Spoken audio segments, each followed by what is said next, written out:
Right now, someone is texting you, expecting an answer, waiting for your energy, and you'll probably give it to them, won't you? But what if you didn't? What if just once you chose silence and watched everything shift? There's a strange kind of power some people have. They don't argue, they don't beg, they simply step back, and suddenly everyone notices. Questions arise, texts pile up. Are you okay? Did I do something wrong? The absence speaks louder than 1,000 words ever could. Now imagine you doing that.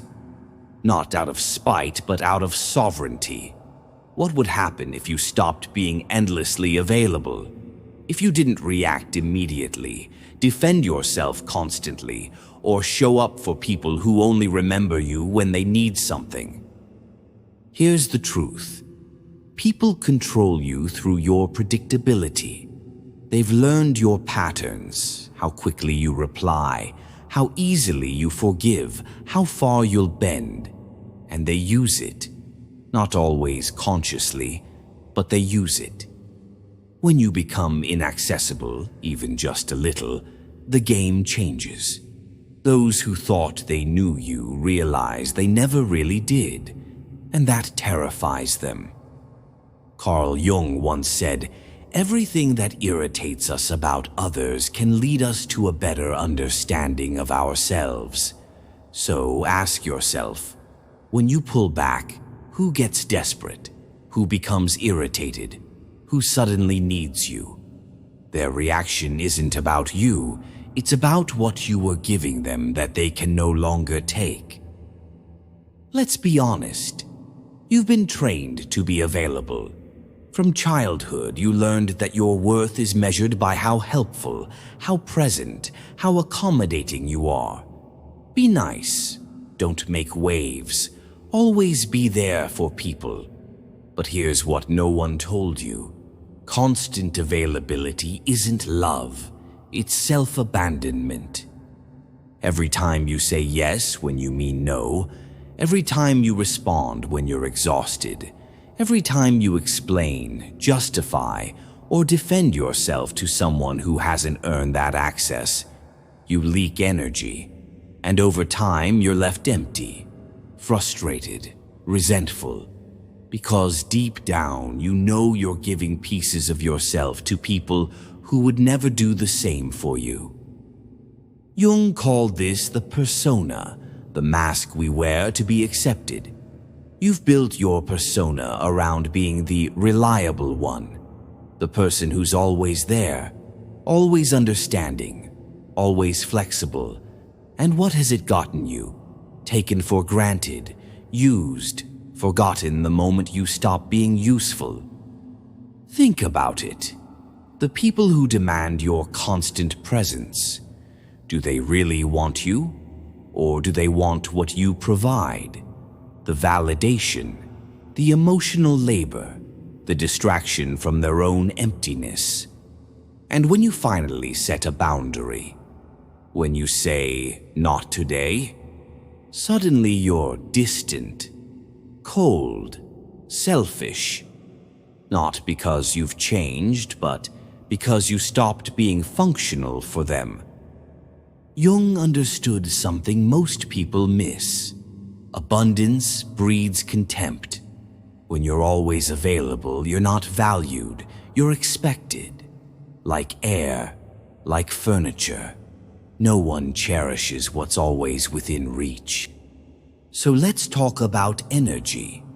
Jung saw the psyche as an energy system.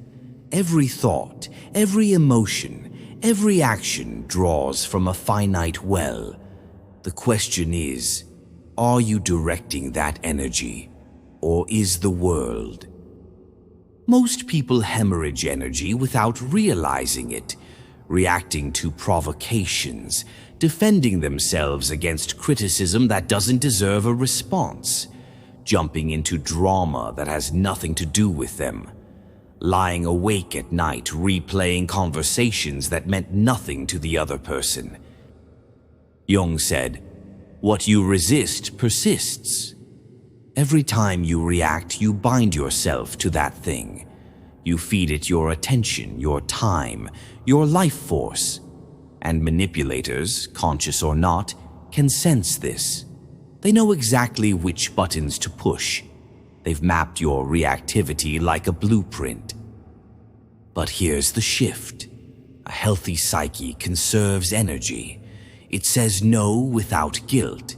It stays silent without feeling like a coward. It observes before it acts. True power isn't in the reaction. It's in the choice not to react. When you stop being available, you stop being predictable. And unpredictability is the great equalizer. You become mysterious again. Interesting. Respected. Because suddenly people have to wonder, what are they thinking? Do they even need me? The answer, by the way, is often no. Here's what no one warns you about. When you stop being available, people will panic. Not because they miss you, but because they've lost control of the story. Friends who only call during crises will accuse you of being a bad friend. Partners who need you to fix them will call you emotionally unavailable. Family members who've always leaned on you will say you've changed. And they're right. You have changed. You've stopped participating in your own diminishment. Jung called this projection. People project their unresolved issues onto you, and your availability makes you the perfect screen. When you withdraw, their projections have nowhere to land. The mirror shatters, and suddenly they're forced to look at themselves, which most people will do anything to avoid. This is where it gets uncomfortable, because when you choose yourself, you will be misunderstood, you will be accused, some people will leave, and in the beginning it will hurt. But here's what Jung understood. We do not become enlightened by imagining figures of light, but by making the darkness conscious. When you step back, you force others to confront their own darkness, the neediness, the manipulation, the emptiness they've been using you to escape, and they will hate you for it. Not because you're wrong, but because you've stopped making it easy for them to stay unconscious. Are you ready for that? Are you ready to be the villain in someone else's story so you can finally be the hero in your own? Let's talk about silence. Not the passive kind, the strategic kind. In a world that demands constant response, constant explanation, constant performance, conscious silence is devastating.